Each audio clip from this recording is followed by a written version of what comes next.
Pengenalan Dasar Agromakanan Negara 2022 hingga 2030 adalah sistem makanan yang memainkan peranan penting dalam masyarakat manusia yang berfungsi kerana ia memenuhi kehendak pengambilan pemakanan harian yang merupakan satu daripada keperluan fisiologi asas manusia.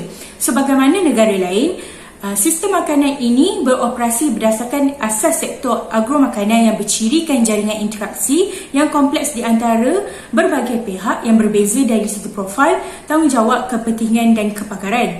Peranan sektor agromakanan dalam pengeluaran makanan yang memberi impak yang tinggi kepada aspek ekonomi, sosial dan alam sekitar bagi sesebuah negara. Kumpulan kami memilih dasar agromakanan kerana dasar ini perlu kepada adaptasi dan inovasi. Hal ini demikian kerana petani-petani di negara Malaysia boleh melihat bagaimana petani di luar negara mengadaptasi situasi banjir. Sebagai contoh, di negara Akwa Ibom iaitu Nigeria, amalan pengurusan tanah khususnya penggunaan busut lazimnya digunakan oleh petani di sana untuk mengurangkan kesan banjir. Namun, komuniti nelayan di Akwa Ibom dan Ondo juga menangkap ikan lebih jauh dari pantai yang kebiasaannya digunakan dan mereka membawa peti sejuk beku untuk mengekalkan hasil tangkapan mereka ketika di laut. Selain itu, pelibatan golongan belia dalam sektor pertanian amat diperlukan bagi mendukung aspirasi dasar agromakanan negara 2.0 agar sektor agromakanan negara lebih berkembang dan cukup untuk menampung keperluan makanan domestik dan secara tidak langsung dapat mengurangkan kebergantungan makanan import. Kepentingan dasar agromakanan negara ialah: pertama, meningkatkan pertumbuhan pendapatan dan kualiti hidup yang lebih baik bagi pengeluar makanan dengan mempertingkatkan output pengeluaran serta kualiti penuaian melalui peningkatan produktiviti.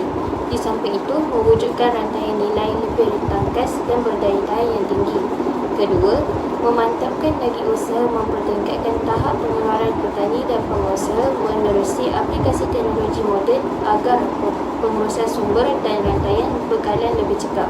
Ketiga, sektor agromakanan terus mencatatkan pertumbuhan keluaran dalam negara kasar iaitu KDNK yang positif dan memberangsangkan. Kesimpulannya, dasar agromakanan negara akan memberi fokus untuk memacu pertumbuhan sektor ini dengan aktiviti nilai tambah melalui pemerkasaan penyelidikan, pembangunan perkomersialan dan inovasi iaitu RDCI, penggunaan teknologi revolusi perindustrian keempat IR 4.0 serta pemantapan dan penjitalan rantaian nilai.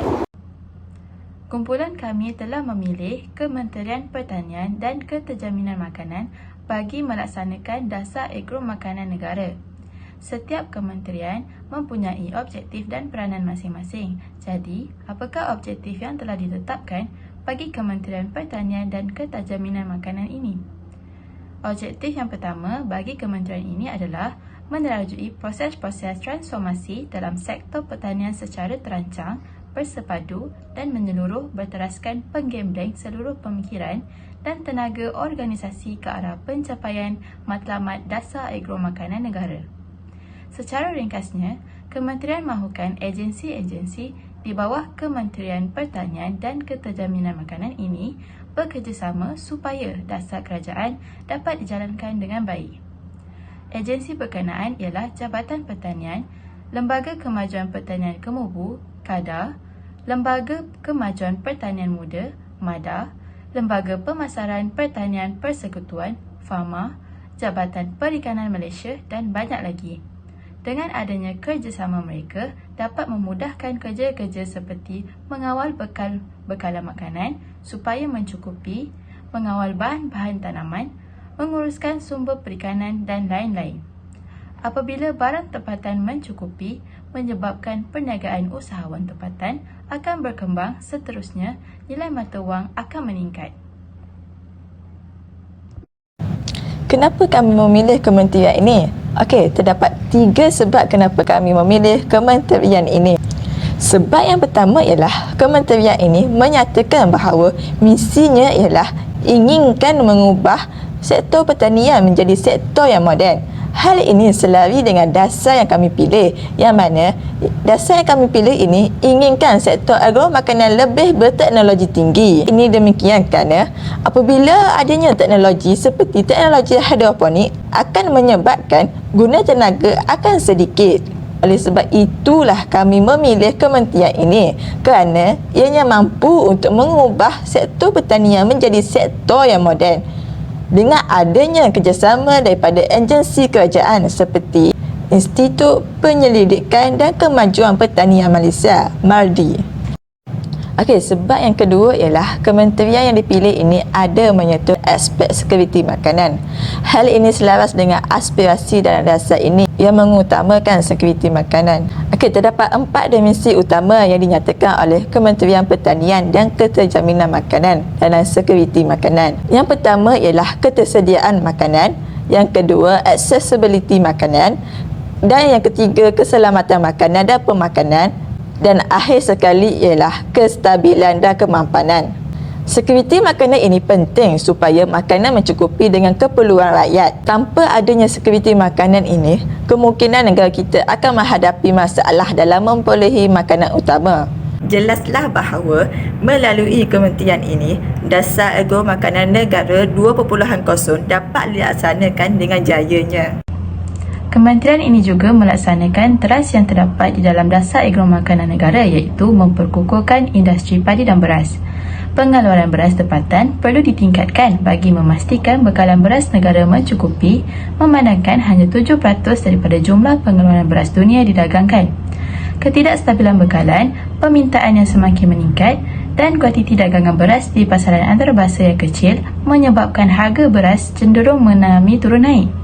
Sehubungan dengan itu, usaha akan ditumpukan untuk mengukuhkan industri padi dan beras negara melalui peningkatan produktiviti, pengurusan stok penimbal yang cekap dan pengukuhan institusi berkaitan. Permintaan beras dijangka akan meningkat ekoran daripada penambahan jumlah penduduk. Oleh itu, negara kita perlu berebut peluang dengan menjaga kualiti beras yang dihasilkan. Jika kementerian ini dapat melaksanakan teras ini dengan baik, tidak mustahil negara kita akan menjadi pembekal beras utama di peringkat antarabangsa pada masa yang akan datang. Baiklah, untuk dasar agromakanan, kumpulan kami telah mengesyorkan satu program yang bernama Farm and School Program. Program ini akan melibatkan petani-petani tempatan dan juga institusi-institusi sekolah di Malaysia, di mana petani-petani tempatan yang terlibat akan membekalkan buah-buahan dan sayur-sayuran tempatan yang segar kepada kantin sekolah. Selain itu, program ini juga akan memberikan pengetahuan dan juga ataupun pendedahan tentang pertanian di Malaysia, dan juga pelajar-pelajar juga akan diberikan pengetahuan tentang keperluan nutrisi di dalam badan. Mengapa kami memilih untuk menjalankan program ini? Ialah yang pertama, program ini akan memberikan kebaikan terhadap kesihatan pelajar di sekolah, di mana program ini akan mempromosikan amalan gaya hidup sihat dalam kalangan pelajar. Misalnya, meningkatkan pengambilan buah-buahan dan juga sayur-sayuran dalam pemakanan mereka. Oleh itu, kesedaran tentang gaya hidup yang sihat dalam kalangan pelajar semakin meningkat dan juga risiko obesiti juga semakin menurun. Selain itu, program ini juga akan membantu para petani tempatan untuk menjana pendapatan dan juga menggalakkan mereka mengamalkan pertanian lestari, di mana petani-petani yang terlibat di dalam program ini akan dibayar ketika mereka membekalkan sayur-sayuran dan juga buah-buahan kepada kantin sekolah. Selain itu, petani-petani yang terlibat juga dilarang untuk menggunakan bahan-bahan kimia maupun bahan-bahan yang berbahaya yang boleh menyebabkan kurangnya kualiti sayur-sayuran dan buah-buahan dalam pertanian mereka. Oleh itu, mereka lebih menggunakan bahan-bahan organik di dalam pertanian mereka. Akhir sekali, kami memilih program ini kerana program ini akan mewujudkan sesi pengajaran yang rutin tentang pertanian dan juga pelajaran tentang nutrisi, di mana dalam sesi pengajaran ini para pelajar akan diberikan pengetahuan ataupun pendedahan tentang pertanian dan juga nutrisi secara lebih dalam dan juga secara lebih terperinci. Salam sejahtera. Di sini saya akan menjelaskan 3 aktiviti yang boleh disyorkan di bawah program Farm and School. Yang pertama adalah School Plantation Talk. di mana para petani tempatan dijemput untuk memberi ceramah atau penerangan tentang kepentingan aktiviti penanaman yang boleh dipupuk dalam diri para murid. Dan talk ini boleh menjemput para ibu bapa dan juga pihak sekolah. Dan aktiviti yang kedua adalah bengkel penanaman, di mana petani tempatan boleh menjadi fasilitator kepada para murid untuk mengajar mereka cara menanam, dan penanaman mudah seperti menanam pokok cili, gobis dan lain-lain boleh dipilih. Dan yang ketiga adalah Green Day Sale, di mana hasil tanaman para murid tersebut boleh dijual semasa hari kantin ataupun hari curriculum. Kesimpulannya, melalui pelaksanaan yang berkesan, sektor agromakanan dan Malaysia berupaya mencapai kedudukan yang lebih tinggi dalam Indeks Sekuriti Makanan Global Club dengan penekanan kepada kesejahteraan rakyat sebagai asas pertumbuhan dan selari dengan agenda wawasan kemakmuran bersama 2030. Justru itu, hasrat dasar agromakanan negara 2.0 akan dicapai dengan sokongan daripada semua pihak yang terlibat. Oleh yang demikian, saya berharap dasar ini akan menjadi satu inspirasi dan faktor dorongan kepada pihak swasta dan pemain industri untuk bersama-sama dengan kerajaan bagi meneraju pembangunan sektor agromakanan sebagai sektor yang berdaya saing dan moden, seterusnya memastikan kejayaan dasar agromakanan negara 2.0.